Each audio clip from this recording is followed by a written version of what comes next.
time to chill as we serve you pop culture, entertainment, sports, and everything in between. I'm Denise. And I'm Lourd Veyra. This is the show where things are out of sight. This is Afternoon Delight.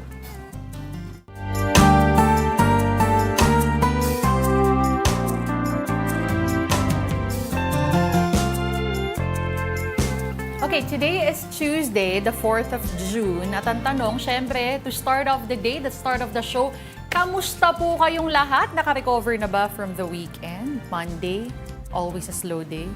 Weekend? Tuesday ngayon, Denise? Oo nga. Kasi di ba minsan, kapag pagdating ng Monday, hindi ka pa naka-recover from the weekend kasi feeling mo parang bitin na bitin.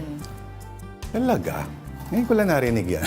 Anyway, Denise Tan. Oh. Okay, kamusta kayo? Ako lang ba ang init? Mainit. Kagabi lalo na. Ang init. Naglakad lang ako galing parking. Which is, hindi nga ako naglakad kasi nag-elevator lang ako. Nakapula ka kasi Pawis kaya na siguro pawis ako. mainit. Red. Lady in red. Pero hindi kasing mapula ba to? Hindi eh. Hindi. Uy, gusto mo ba to? Ang ating delight of the day ay Buchi. Buchi. Oo, gusto ko yan. Ano bang kwento ng Buchi na to? Hindi ko to na Ano nga hindi ba? ko siya masyado na-research, Denise eh. Ay, Nung lumalaki ako, hindi ko siya masyadong fairly recent ko lang siyang nasakyan, Appreciate. naintindihan. Oo. Noong nilagyan nila ng mga salted egg sa loob at iba-iba mga flavors. Okay. Ako gusto ko yung ganito, yung munggo Plain. lang. Oo. Anong munggo? Ay, yung, di ba red bean yan? Sa loob. Yes, sa loob. Okay. Pero, yung nasa labas ay sesame seeds. Okay, ang Buchi ay gawa sa anem. Ay my God. Hindi ba to ano? Glutinous rice ba ito? Yeah, parang. Bango. Ito binibenta ng Chinese fast food. Maybe. Hindi tayo masyadong ano, no? Hindi confirm ko anong tatak. Sabi, kinamay ko. Pampadagdag ratings yan, Denise. Ngayon, pag kinain mo ng mabagal, mas mataas ang ratings natin. Try natin sa'yo. Sa akin hindi. Feeling ko- Masagwa tingnan. Feeling ko naman mag-viral din. Gusto mo gano'n mo na lang sa bibig. Happy weekend. Practice lang po. Nako, Tuesday, ang dami nangyayari ngayon. Oo. Ito, pag-usapan na nga natin yung mga nangyari, specifically on social media. Yan po ang mga pinag-uusapan. Unang-una on onesports.com. Alas Pilipinas suffer heartbreak to Bahrain in AVC Challenge Cup. Bid farewell to title dreams. So alam naman natin na it was a challenging first game para dito sa Alas Pilipinas. Una kasi nilang kinalaban is number 32, China, or ranked number 32 na China. So they really had a sense of urgency coming into that matchup against Bahrain. Pero ito kasing Bahrain, talaga ang bigat din na kalaban. They were the silver medalist in last year's edition of the Challenge Cup. Now, they were at a deadlock, actually, no? Muntik makahabol dito ang Pilipinas, but then again, at a 2-0 advantage na dito ang Bahrain. And then 22-18 is when Bahrain, ayan, within a side, brewed and solid blend offense-defense, decisive third set to seize 22-18 lead. Denise, paglilinaw lang, both the men's and women's volleyball team ay alas din ang pangalan. Correct, oo. So, to distinguish between the two, ano, alas men's, alas women's, gano'n lang kasi. Oo, parang ganun na lang. Pero hindi hindi official. Pero parang sa kumbaga sa basketball, we have the Gilas team and then we have the Gilas women. Parang ganun. Okay. Lang yung comparison. So, pag nilagyan mo ng alas women's, by default ba alas pang lalaki agad? Not necessarily, pero Alas Pilipinas din kasi yung tawag sa kanila. When we introduced them about 2 weeks ago, yun lang talaga yung pinanindigan muna, no? Alas Sa akin, Pilipinas. alas Pilipinas, yung women's. Yung alas men's, kasi at least nag-third place yung women's team. Pero okay, ano ang make-up ng team ng alas men's? Ito ba ay kagaya din ng sa women's sa parang 8 times na nag-practice o mas matagal silang magkakasama? Generally speaking, parang mas madami sa men's division or sa men's team natin yung mas familiar with each other. A lot of them have seen action also for the national team in the past couple of years. Nandiyan sila Marquez Espejo, of course.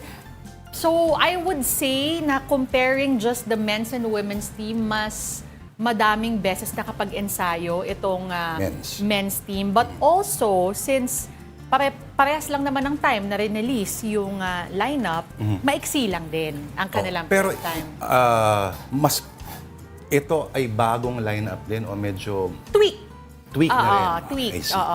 Pero kasi, the men's team of the Philippines, syempre hindi naman natin completely gustong baguhin lahat. We have to remember, they did get a feat not so long ago, noong 2019 sa SEA Games, saka silver medal ang Pilipinas. SEA Games. SEA Games. Okay. Ngayon, sino ang pinakasiga ba sa volleyball sa Asia at sa buong mundo? Mga number one. Nako, it's hard to tell kasi napakaraming napakaraming liga. We are gonna be having the VNL also very soon dito sa Pilipinas. So iba-ibang liga, iba-ibang Ano DLL? VNL, Volleyball Nations League. Pero of course, steady contenders yan. Bahrain, isa na dyan, China.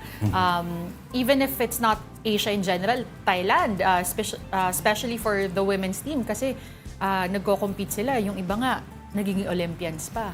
Sa Asia, well, sinong reigning AVL champion ba? Last year? AVC. AVC. We have to double check, no? Pero ang alam ko kasi it's Bahrain nga. Silipin natin ako ma-look up natin mabilis. AVC. So natapat tayo sa siga talaga. Oo. Yun ang mahirap doon kasi ang bigat din ng una nating nakalaban, which is China, ranked 32nd. Ito. Ang China? Ito Asian Challenge Cup. Ang panalo, Thailand. Sabi sa'yo, ang lakas ng Thailand. AVC. AVC. Ano yung AVL? Iba pa yun, syempre, of course. AVL? Baka napaghalo ko yung PVL. PVL, PVL. So, Thailand ang champion last year. Yes, kasama ng Bahrain and then South Korea. Okay, so according sa report, sino-sino magrarambulan for podium finish? Wala pa kasi ito nga ay second game pa lang to ng Pilipinas. They just started. Nauna yung women's team here in the Philippines. Tapos the following week yung sa men's team naman. Okay, bakit hindi sa Pilipinas din ginanap tong AVC Challenge Cup for men? Iba-iba talaga yung venue eh. For different leagues usually may bid yan or ina-endorse yan kung sino yung mag-host for that particular year. Denise, tulungan mo ako ha? Okay. Ano ang ibig sabihin ng cap by an off-the-block hit from what is an off-the-block hit? Off-the-block hit, it means meron kang attack, either a spike or a push or off-speed hit, kung ano man yung napili, napapadaanin sa kamay ng blockers. Kumbaga, hindi tinarget yung floor, hindi outside. Pero bago nakapuntos, tumama muna sa block. Off the block. Okay. Kala ko, I'm still Jenny from the block, mga ganyan. So, yung defensive position pala ng kamay. I see. I'm learning something new every day. Ayan. Ayan, so...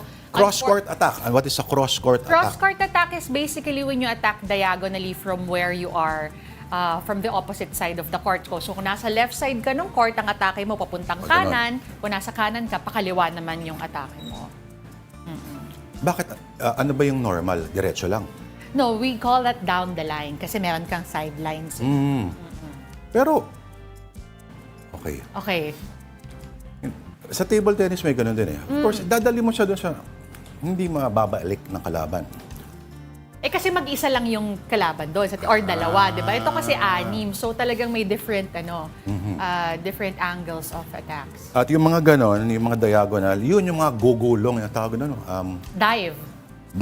Yung post yung maliit na player. Libero. Yun ang ginagawa ng mga libero. Tama ba?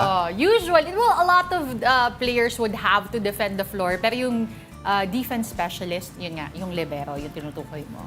Libero. Yes. Alright. Ito, pag-usapan naman natin what is on Philstar Life. Formally allows X-rated content on the platform. So, alam naman natin, X, formerly known as Twitter, matagal naman na yan na meron talagang sumusulpot o pakalat-kalat some form of adult content. Talaga? But now, yes, meron. They haven't formally banned the, what do you call that? The content, kung videos or pictures, unlike, let's say, sa Facebook or sa Instagram where they blur it o kaya yung tinatanggal nila yung post. Pero ito kasi, kumbaga, parang formality lang na allowed na talaga.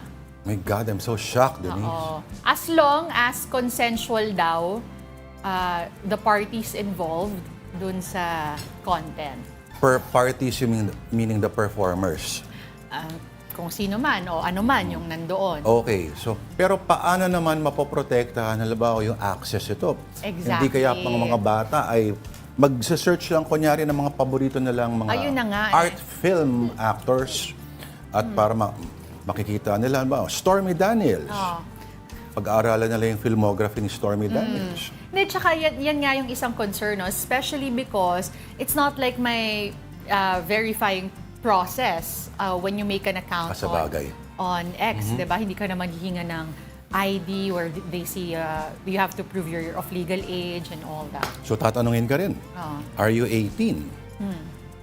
You say the truth? Ayun na nga, di ba? Yes, I'm 18. Kung ikaw may mabalak na mga silipin, yes talaga ang sagot mo doon. Pero pwede mo rin i-filter yung account mo na huwag kang pakitaan ng mga ganong contents. Parang ginagawa ko. Okay. At kung sa parents, kung meron mga minors, pwede nilang, di ba, i-set yung settings. Correct. Okay. Nako, si Elon Musk, naghahanap ng, alam mo na talaga, ang magnet ng controversy, si paring Elon lagi. At yung ex na yan ay talagang, talagang being true to its name.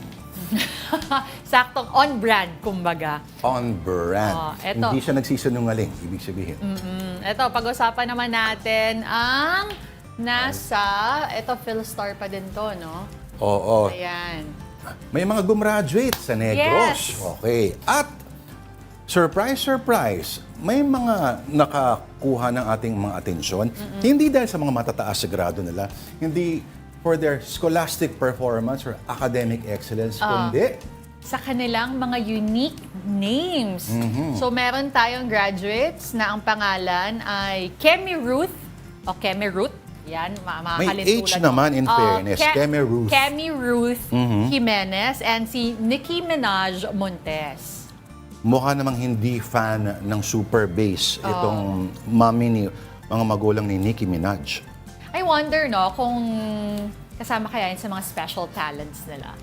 Imagine mo you're born with the name Nicki Minaj. At least yung Nicki Minaj, siguro balang araw, in the evolution of her career, magmomorph yan into siguro a respectable, R&B soul singer. Si Kemi Ruth. Si Kemi Ruth, medyo mahirap, komplikado ipaliwanag siguro. Baka malay mo, next Von Belisario yun na yung brand niya. Kemi Ruth. Ay, June ngayon, Denise, hindi ka nagpipigeonhole dapat ng mga tao. Pero malay mo, ang tatay niya si Kemi, mami niya si Ruth. At nung pinagsama, malay mo, walang kinalaman sa gay lingo yung pangalang Kemi Ruth. Pero ano nga ba talaga ibig sabihin ng Kemi Ruth, Denise? Kemi Ruth. Ano nga ba ibig sabihin ng Kemi Ruth? Hindi ba ano lang yon, parang chika? Joke lang, ganon. Ang alam ko parang ano siya, parang siyang ellipsis, to fill in the blanks for something na either tinatamad ka hanapin yung precise word for that. Alam ba, ay ubusin mo na yan yung mga seeds doon tsaka yung mga Kemi Ruth. Parang ganun ba yun? Pwede. Kemi Ruth Actually, pwede.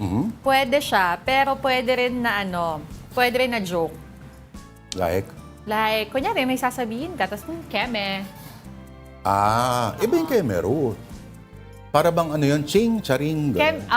Mayroong bumubulong sa akin. Kemi Ruth daw is parang kineso. Ano yung kines? Kineme. Naguguluhan din ako. Meron Lahat pa ba? ng ito, tatalakayin natin pagdating ng Agosto, buwan ng wika.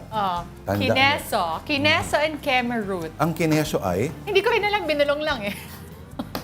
Pwede ba natin patawag yung mga bumubulong sa iyong... Please define kineso. Pero anyway, Kemi Ruth Jimenez and Nicki Minaj Montes along with mga pangalan nila, no?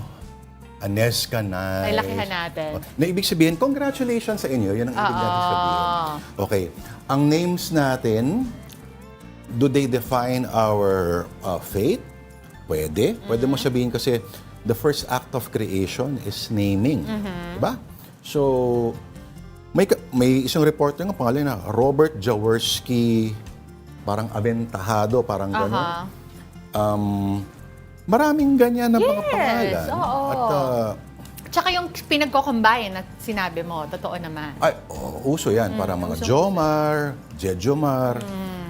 Yung Lourd, yan binigay ng nanay ko sa akin pangalan. Lourd. So parang Lourdes. Na tinanggal mo yung ES. So walang ES yung pangalan. Ikaw ba meron ka mga nakikilala na same name mo? May Ever? na-meet akong, may isa. My God. Pwede ko ba ikwento ito? May oras pa ba? Hindi, wala pa namang sumisita. Hindi, kasi may party noon. Si Gretchen Barreto, may isang basta lumapit sa akin. Oh, your Lord. Pinangala. Oh, your Lord. I love your work. Oh. Wow, sabi ko talaga. Babasa pala ito ng tula. Mga ganyan. Loob-loob ko. Tapos maya, so, when's your next shoot? Shoot. Tapos parang awkward silence hanggang buti na lang maingay yung lugar. Akala niya ako yung hairstylist or makeup artist Yeah. named Lourd na ang apelido ay Ramos. That's exact same name. Na hindi niya kilala. Hindi, kilala niya. Yan, well, Look at the face. baka yung pangalan. Pangalan. Oo. By reputation. So, sikat sa mundo ng makeup. Okay, so how did you get out of that conversation? Siya na lang yung umalis. Oo. Kasi parang mas awkward sa kanya. Okay. Oo. Tsaka I'm sure din ako maalala. I love your work! Sana magkaroon din ako ng kakilala sa mundo ng boxing. Oo. Ay, hanap tayo. MMA, Sige. oo. Pero, ang galing na pang ito, Iago, Shakespeare yan. So, May nakikita ka pa ba? sorry ha, pero okay, yan man ay Kemi Ruth, yan man ay Nicki Minaj. Medyo anticlimactic na yan pag nanggaling na tayo sa mga pangalang tulad ng Ano? yung mga interview natin dati. Yung mga hango sa mga iba-ibang klase ng pasta. Yes, macaroni, Spaghetti. spaghetti. May truly pa, si Sincerely. Pleased to meet you. Ano mga pangalan na ulit yun? Yung magkakapatid, si Spaghetti 88, Macaroni 89. Tama ba? Tapos, Sincerely Yours. Nickname Truly. Tapos yung mga anak ni Spaghetti, Cheese Pimiento, yun yung naalala ko. Ano yung pangalan? Yung mga keso. Pero in-interview natin ang pangalan. Ang nickname niya is Truly, pero Sincerely Yours ang pangalan niya. Ganda. I believe Sincerely Yours 95, parang gano'n. Ako, pag nagkaanak ako, gusto ko tawagin Bong. Yung mga ganyan lang. Bakit? Para simple lang at common. Ayoko nang stand out. Gusto ko yung mga works, yung ginagawa niya mag-stand out. Makes Sa sense. lipunan. Di ba? Anong name mo? Bong. Mga ganyan. Or B-boy. Mga ganyan kasimple lang. Tapos ka na? Tapos, naiintindihan ko naman. Siguro, yung mga meet niya, kaya makatuluyan niya sa kanyang love life, hindi rin mahirapan. Pag-spell. What's the name of your boyfriend? Bong. Diba? Bong. Kaso, baka magaling ka magbudots pag gano'n ang pangalan mo. Okay, isa rin sa pinag-uusapan ngayon ang dumaraming magkasintahan na nagpapakasal sa judge, sa huwes. May paliwanag ang isang eksperto sa 1PH sa programang Sa Totoo Lang. Panoorin natin. Well, based dun po sa trend, binalikan ko nga po yung datos natin from 2018 to 2022. Talagang ever since ay talagang tumaas na po yung yung civil wedding, which accounts more than 40% na, no? So, nakikita na natin yung behavior ng ating mga kababayan towards yung marriage, which is nag-shift na siya from dati po na yung mga datos natin ay piniprefer yung religious rights, ay ngayon po ay karamihan sa mga kababayan natin ay nagpapaksal na po sa civil wedding. Trend na talaga siya. Mas Tuloy-tuloy na. practical at yun nga, siguro dahil sa konti lang yung mga preparations and of course yung gastos, no, sa pagpapakasal. Bakit parang ang lulungkot yung Chiki at Masi? Oo. Kinakausap na niya. Naghahanap lang naman ng explanation. May sinasabi ka kanina habang mas dumarami ang nagpapahuwes, ang iyong teorya ay Mahal ang ang magpakasal. Kasi unang-una kung hindi. Kung ang plano mong kasal sa loob ng simbahan para lang sa'yo at sa iyong pamilya, pwedeng ang babayaran mo lang is yung simbahan mismo, kung ano yung susuot mo, pwede ka naman mag-ulit ng damit kung meron kang puting damit o kung ano man. Ano mag-ulit ng damit? No, Sa dress, kasal mo simple dati? white. Hindi, kunyari meron ka na existing white dress. Hindi mo kailangan ng gown. Hindi mo kailangan ng bumili ng panibago. So, pwede naman siyang minimal. Pero ang common practice kasi sa atin dito is yung ikakasal ka ng either it be a church wedding, garden, beach, whatever, may kasamang party at isa yun sa nagpapamahal. Hindi lang yun, yung reception na nagpapamahal. Ayun na nga yung party, yung reception. Saka yung same day edit. Oo. No, di ba? Ang mahal kaya ng Tapos yung ng sasabayan photo nila ng video. kantang I will run away. Tapos may mga Classic. Oo. Tapos may drone shot. Laging may drone shot sa mga same day edit videos. Yun ang nagpapamahal. Pwedeng wala na yun. Oo, pwede naman talaga to keep it at a minimal. Pero again, alam din naman natin na depende yan kung anong klaseng simbahan or mga chapels. Meron din talagang fee, may small fee na binabayaran. Hindi lang yun. Wedding coordinators pa kasi ayaw mo ma-stress. Hindi, pero kung kung wala ka namang reception, kung kayo lang, and simple lang, pwedeng wala Hindi na. papayag nanay mo niyan, Denise. Nanay, take note. Lahat yan. Anak, ano na lang sasabihin la tita ano mo? Okay, may hindi ka inimbitang isang tita. Ayaw ni mami yan. Sabihin, si Maring ganyan, nako, malaki utang na loob natin doon. Pero alam mo, ang hindi na, kasi I had experience ng event coordination. Ang lagi namin napapansin. Ikaw, nagko-coordinate? Before, meron kaming pinapatakbo dati. Wow. Ang hindi na-realize na maraming tao, and even by the couple na nagpapakasal, sobrang nakakapagod pag sobrang dami mong bisita. Siyempre, yan ang gusto ni mami. Napapagod ka. Alam mo, mga Namahagard ka. Lahat ng reception, 80% yan mga bisita ni mami. Tandaan nyo yan.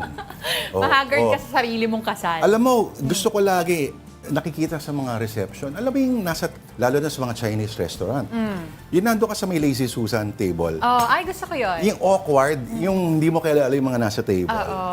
So, makikita mo yung mga magkakatabing table, kain sila na kain kasi may ingay, magkakilala lahat. Yung table nyo, awkward kasi hindi kayo magkakilala, di ba?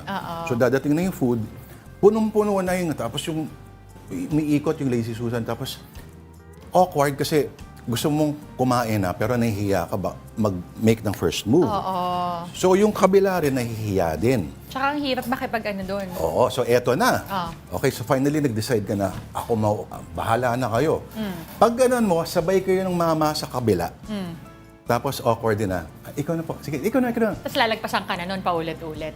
Ang dami nang umikot na yon kasi pinagbigyan mo na lahat. Basta ito tandaan nyo, pag nakita niyo yung table na hindi pa ubos yung pagkain, hindi magkakakilala yung tao doon sa table na yon. Actually, Kumbaga, in short, hindi kayo planned guest list. ay, ganun. Oo, kaya nilagay kayo doon sa mga and others. And others, yung mga extras, ganun. Pero mas maganda yung ganun kasi madali tumakas. Actually, hindi masyadong nahalata. Okay, pero dahil pinag-uusapan natin yan, pag-usapan natin ang isang couple at mukhang masaya. Itong si Coco Martin at Julia Montes, ang latest sa kanila at iba pang showbiz balita mula kay News 5 correspondent MJ Marfori. Spotted sina Coco Martin at Julia Montes sa kanilang Spain trip. Ibinahagi yan ng businesswoman na si Pinky Tobiano sa mga photo nila sa lounge at sa airplano. Bumiyahe ang dalawa dahil nalalapit nang magsimula ang taping ng new drama series sa pagbibidahan ni Julia. Napapanood naman si Coco sa TV5 Primetime sa kanyang hit serye na FTJ's Batang Quiapo. Marami ang nanghinayang sa pag-resign ni Miss Charm 2024 Krishna Gravides. Sinabi ng Baguio Beauty na hindi na siya sasali pa sa Charm International sa Vietnam. Nagpapasalamat naman si Krishna sa suporta ng kanyang fans at maging sa Miss Universe Philippines na siyang may hawak ng local franchise. 2023 pa nang mapanalunan ni Krishna ang crown. Pero until now, hindi pa sumasabak sa kanyang international pageant. Kapansin-pansin ang sinabi ng beauty queen na she will embark on a new chapter. At yun na nga, kasama na pala si Krishna sa mga kandidata ng Miss World 2024 bilang kinatawan ng Baguio City. Proud daddy naman si Patrick Garcia sa kanyang daughter na si Michelle Celeste. Kasama kasi ang kanyang anak sa mga nag-backup dancer sa K-pop superstar na si IU. Sinabi nga ng aktor na simula pa lang ito ng journey ng kanyang 11-year-old daughter. Uploaded sa Instagram ni Patrick ang paghataw ng kanyang anak.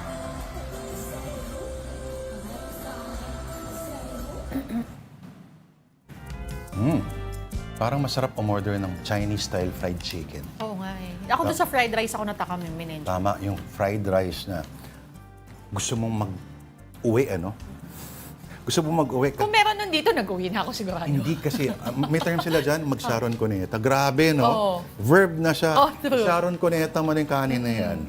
Oo, pero yun ang maganda ron. Again, pag yung medyo lumamig na yung sebo, konting-konti lang. Malasa Doon lumalabas yung lasa. Yun na ng nga Chinese.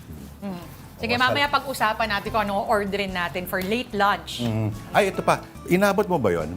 Yung sa labas, yung pupicturean ka, tapos nasa loob ka, ikaw yung Time Man of the Year. Tapos may babayaran. Yung sa labas sa mga reception, di mo alam yon.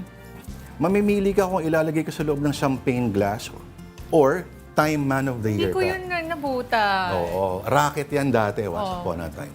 Kasi ilalagay talaga yung pagmumukha mo doon sa labasan, kita ng lahat. At ang pangit ng kuha mo, yung parang sinabugan ka ng flash na naka. Grabe nung ko. Wala kang magagawa, kundi bilihin yun kasi ayaw mong nakabalan. Okay. Pagmumukha. Style pala yun. Anyway, okay, time out muna. Marami pa kaming kwento sa inyo sa pagbabalik po ng Afternoon Delight.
Nagbabalik po ang Afternoon Delight dito po sa One News. Siya po si Miss Denise Tan.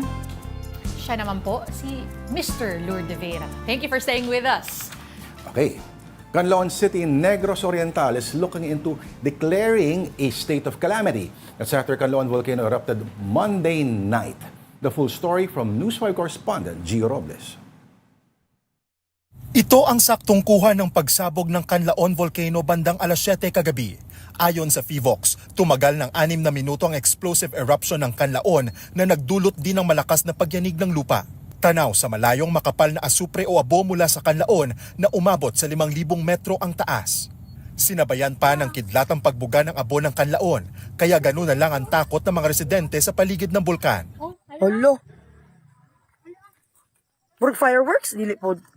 Bandang alas 8 kagabi nang itaas sa Alert Level 2 mula Level 1 ang status ng Kanlaon dahil sa tumitinding pag-alburuto nito. Bunsod ito ng mataas na level ng tubig sa crater o bunganga ng bulkan na nagresulta ng phreatic eruption o pagsabog ng usok o steam. Umabot ng 10 kilometro ang layo ng ibinugang abo ng bulkan na napadpad hanggang sa La Carlota City. Nabalot naman ng abo ang barangay Kabagnaan sa La Castellana na isa sa mga bayan na kapaligid sa bulkan. Higit sa 200 residente na ang inilikas sa La Castellana simula kagabi. Base magliligid kuno ng dagko nga bato. Ang Di diak nga na baw mga kami. paligid.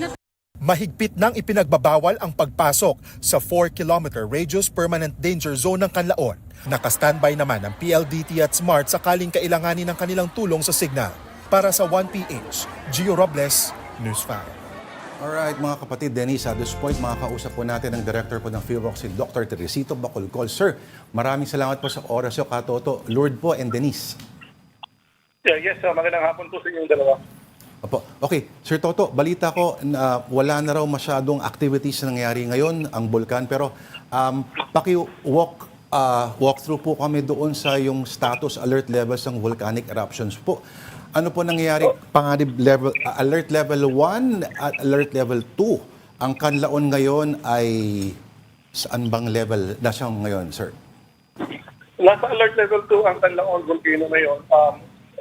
We raised it from alert level 1. Yung, the volcano has been on alert level 1 for more than 4 years from March 11, 2020 until yesterday. Mm-hmm. So when we say alert level 1, low level of volcanic unrest. And then because of the eruption yesterday and for the past few days, dumadami yung volcanic earthquakes natin, we raised it to alert level 2, meaning moderate level of unrest. Mm-hmm. But since yesterday, hindi na po nasundan yung explosive eruption.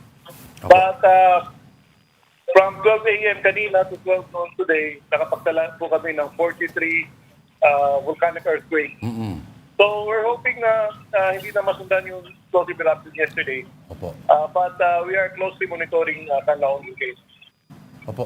Sir, ang nabasa ko po, sir, na since recorded history na 30 times pa lang or 30 times na nagkaroon ng explosions itong bulkan. Gaano ho ba kaiba, halimbawa kung kukumpara natin doon sa pinakamalakas noong 1902? Tama ho ba? Itong ngayon, Yes. sir? So actually 43 eruptions since 1866. And yung mga eruptions natin sa Kanlaon volcano ay basically just phreatic eruptions. Karamihan ito, phreatic eruptions lang. Except kung 1902, nagkaroon ng magmatic eruption na may low level of lava, low volume of lava sa dalisdis ng vulkan. But other than that, wala po tayong nakita pa na ibang magmatic eruption. Mm-hmm. And yung kahapon, we're still trying to figure out if it's magmatic eruption or phreatic eruption or a combination of both.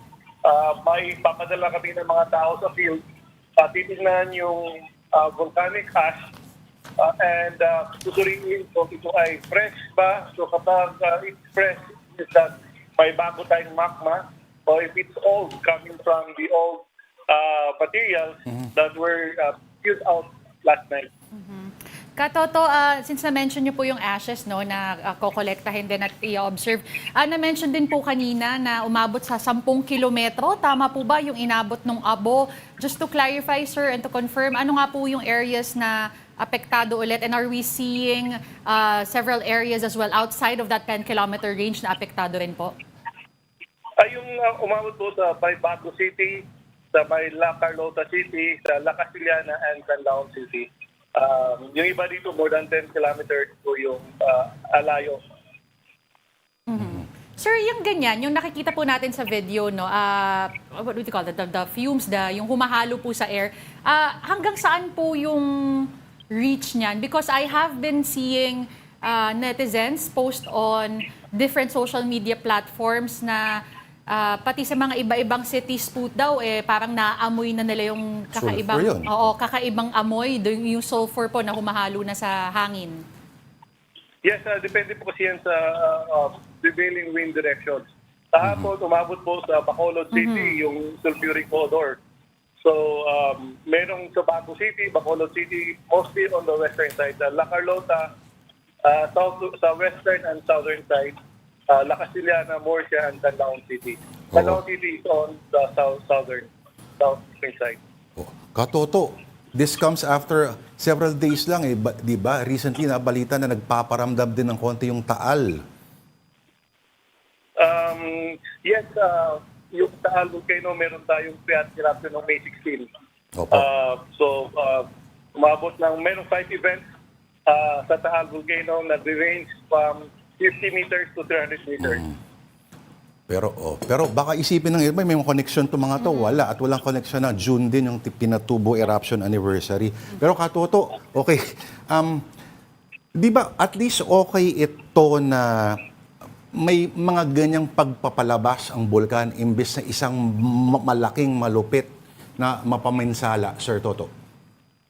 Yes, mas maganda kapag ganito, from time to time nag-erupt siya, hindi naiipon yung volume ng materials na pwede niyang i-eject. Opo. So parang tao din yan na from time to time nagagalit kaysa isang tao na biglang nagalit lang. Yes. So that would be a total mayhem. Katoto, kung meron na pong mga ganito, no, nagpaparamdam ng mga volcanoes, ano naman po yung abiso, ano yung mga kailangan tandaan ng mga residente and nearby areas in case this happens? Again, ang paalala natin sa mga tao around Kanlaon volcano, na we-observe nila yung permanent danger zone, which is 4 kilometers from the crater of the volcano. Huwag pong pumasok sa loob ng danger zone, permanent danger zone, to minimize risk from sudden explosions like what happened yesterday.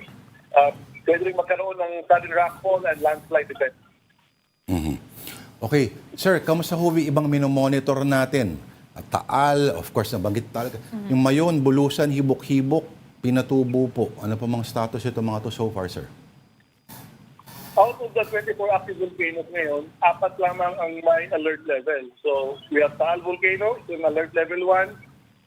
Since July 2022, we have Mayon Volcano that's been on alert level 1 also since March this year. And then Bulusan Volcano, which is on alert level 1 since October 25, 2023. And we have Kanlaon Volcano, which is on alert level 2 since yesterday. And the rest po, the active volcanoes, alert level 0 po sila.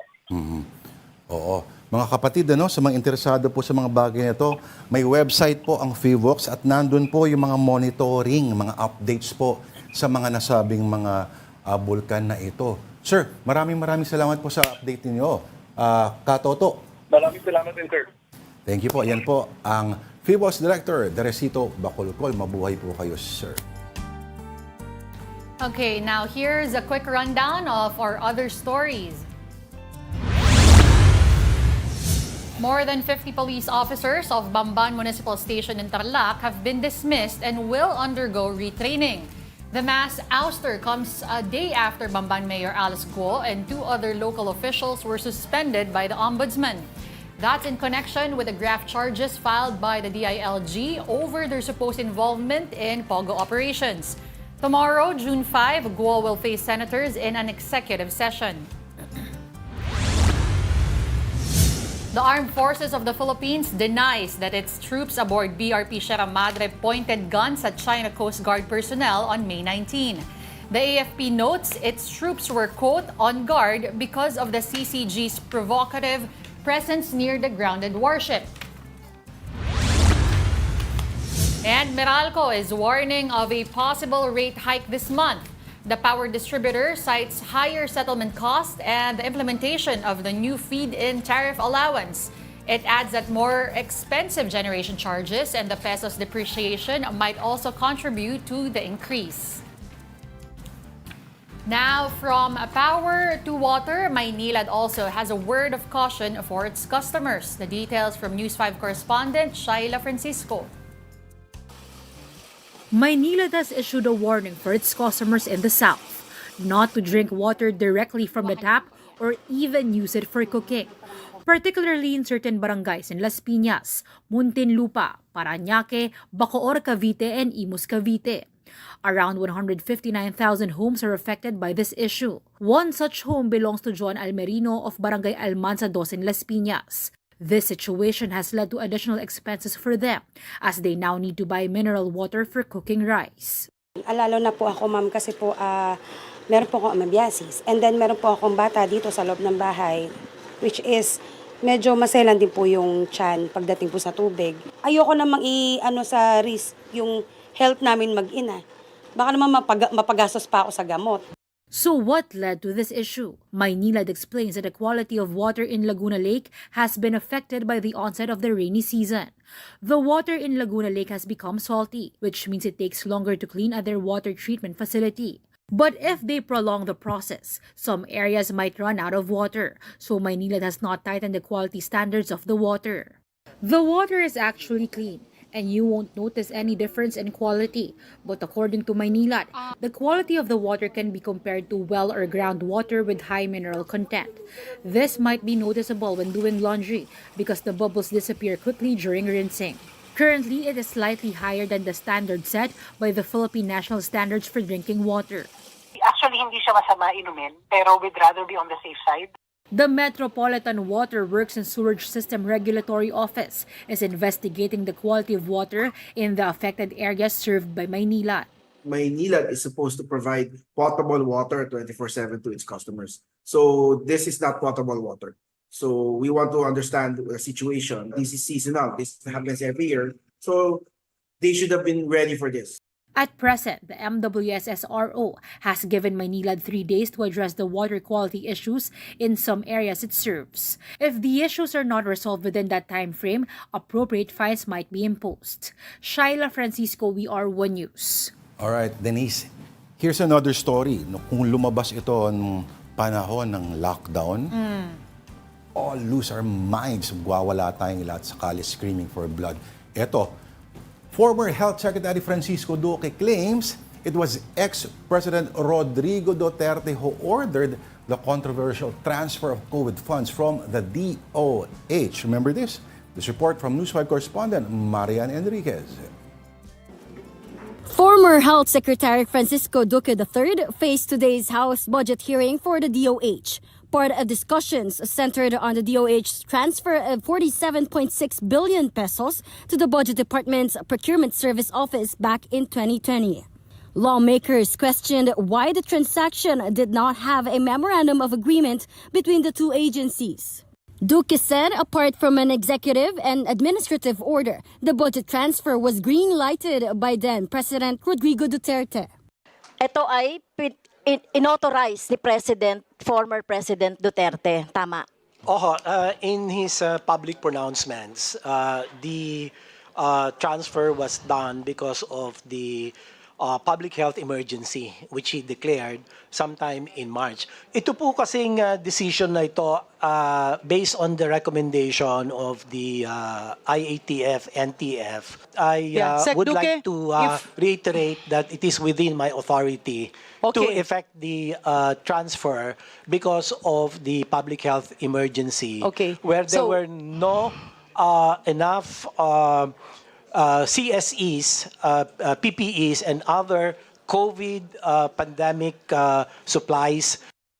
Representatives also questioned the move to classify PPEs or personal protective equipment as commonly used supplies. It's true that we had asked the GPPB if they could consider as common use supplies and equipment the list of life-saving COVID-19 CSEs and other materials. So it was the PSDBM, or not the PSDBM, but the GPPB that eventually granted our request that And this that is be in writing, yeah, I think Secretary? it is in writing. I will look into this, Madam Chair. I think this Could you is kindly submit in that letter writing. to the And- committee? Yes, Madam Chairperson. This did not convince Solicitor General Maynardo Guevara. Ang one legal question dyan ay makaklasify mo ba na commonly used items, yung mga gamit na yan to combat the pandemic, no, COVID-19. Can they be classified as commonly used items na po pwede mong ipasa sa PSDBM? So that's a very critical question, no? However, you can also argue that we are dealing with a pandemic. Probably the DOH felt that itong mga PPEs, yung mga test kits can be classified already as commonly used items in the context of a pandemic. So probably yun ang magiging legal issue, if at all, that it will be questioned before a court of law. The House committee hearing now opens up Duque to further scrutiny after the Office of the Ombudsman filed graft charges against him and former Budget Undersecretary Christopher Lau last month for the said transfer of funds and procurement. The former health chief is currently appealing the graft charges. The Committee on Appropriations, meanwhile, will continue its hearing on June 13. For News 5, Marian Enriquez, we are One News. Hanggang alas 3 pa po kami, kaya dyan lang kayo. Magbabalik ang Afternoon Delight. So keep it here on One News.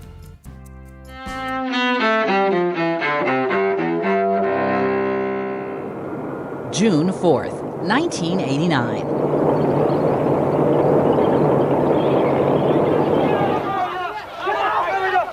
In Beijing, Chinese army troops stormed Tiananmen Square to crush a pro-democracy movement. Hundreds, possibly thousands, are killed in the crackdown, damaging Communist China's reputation in the West. 1942, a turning point during World War II in the Pacific as the Battle of Midway begins. That's where the U.S. Navy defeats the Japanese fleet nearly 6 months after Pearl Harbor. 1896, in Detroit, auto pioneer Henry Ford makes a successful pre-dawn test run of his first horseless carriage, called a quadricycle. 1783. In France, it's up, up, and away for the Montgolfier brothers as they publicly demonstrate their hot air balloon for the first time. With no passengers on board, the balloon stays aloft for about 10 minutes, landing about 1.5 miles away from where it took off.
back. You're still watching Afternoon Delight. Ako po si Denise.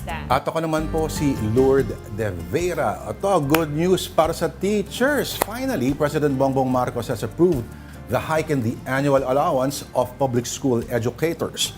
News 5 senior correspondent Maricel Halili tells us more. Kapos na nga ang kita, abunado pa. Yan ang madalas na reklamo ng mga public school teacher dahil sa kulang-kulang na school supply sa mga paaralan. Bilang tugon, nilagdaan na ni Pangulong Bongbong Marcos ang Republic Act 11997 o ang Kabalikat sa Pagtuturo Act. Sa ilalim ng batas na ito, magiging 10,000 piso na ang teaching allowance ng mga guro mula sa kasalukuyang 5,000 piso. They have willingly taken on the burden of having to spend their own money on classroom supplies to aid them in teaching. They embrace this wholeheartedly as their responsibility, as part of their duty as teachers, as part of their vocation. With the passage of this law, we are easing some of the burden that you carry each day. Pero sa susunod na taon pa nila ito makukuha kapag naipasa na ang 2025 General Appropriations Act. Exempted ito sa income tax dahil gagastusin din naman ito ng mga guro para sa teaching supplies. Teachers teach because they feel they have to teach and they want to teach. And that's why we must give them the support so that they are allowed to do precisely that. Kapansin-pansing absent ang kalihim ng Department of Education na si Vice President Sara Duterte. Pero present sa signing ceremony ang mga legislador na sumulat ng batas. Tagumpay sa mga teachers na talagang walang sawa for 13 years na nagkampanya, na naglabi, talagang gumawa ng iba't ibang mga creative na pamamaraan para mapansin itong ating panukalang batas na ito. So ito po ay sa inyo, you deserve it. Ako si Maricel Halili para sa 1PH. Right, usapang weather naman tayo, Denise. According to Pag-asa, Luzon and Visayas will be experiencing rains starting Thursday. Pero maibsan kaya niya na ang humidity, yung alinsangan, parang kagabi at kanina. Bakit kaya tag-ulan na mainit pa rin? My God, ang sagot mula kay Mobile Journal Francis Orsho. Nito lang nakaraang linggo nang magpaulan ang bagyong Aghon. Yan din ang naging hudyat ng pagsisimula ng tag-ulan sa bansa. Yun nga lang, kapansin-pansing mainit at maalinsangan pa rin, lalo na sa tanghali. Sa katunayan, pumapalo ng 4 na po ang lugar sa bansa na nakapagtatala ng Danger Level Heat Index o higit 42 degrees Celsius, kabilang na ang Metro Manila. Pero may paliwanag daw dyan ang Pag-asa. Nagkaroon tayo ng monsoon break, no? After kasi ni Typhoon Aghon, nagkaroon naman ng tropical depression dito sa gawing West Philippine Sea or sa South China Sea. Yung habagat na flow ay dumugtong sa kanya and hindi siya umabot dito sa ating bansa. Dahil dyan, mas nangibabaw ang epekto ng easterlies. Ito ang weather system na may dalang mainit at maalinsangang hangin mula Pacific Ocean. Dagdag pa ng Pag-asa, base raw sa internal memorandum ng ahensya, sa tuwing nagtatag-ulan ay dapat humihinto na rin sa paglalabas ng heat index data ang Pag-asa. Sa ganitong panahon kasi, dapat ay mababa na ang epekto ng init sa ating katawan. Pero iba raw ang nangyayari ngayon. Dapat kapag nag-onset na tayo ng rainy season, mag-stop na rin tayo na mag-issue ng heat index information. But given yung situation, nagkaroon nga ng monsoon break and then mainit pa rin yung na-experience in some areas. Inaasahan namang 45 lugar sa bansa ang aabot sa Danger Level Heat Index ngayong araw. At magtutuloy-tuloy raw yan bago ang muling pagbabalik ng hanging habagat sa Huwebes o Biyernes. Habang tayo ay nagtitiis pa sa init, mainam na maging handa at alerto na rin tayo sa epekto ng tag-ulan. Lalo na't may nagbabadyang La Nina na sobra-sobrang ulan naman ang inaasahang mararanasan. Mobile journalist Francis Orsho po, hatid ang mukha ng balita. Ayun, konti na lang. Pero Denise, di ba? Ito, butchi. Alam mo yung term na, yan ang pinuputok na butchi mo. Oo nga, bakit ba? Part ng digestive system daw supposedly ng manok. May butchi ba tayo? Ewan ko. Pero sigurado ko meron tayong isaw. Ito na pong, I saw the signs, afternoon delight. Paki-up po ang prompter, please. Afternoon delight viewers have seen the signs. Ito ang kanilang mga contributions.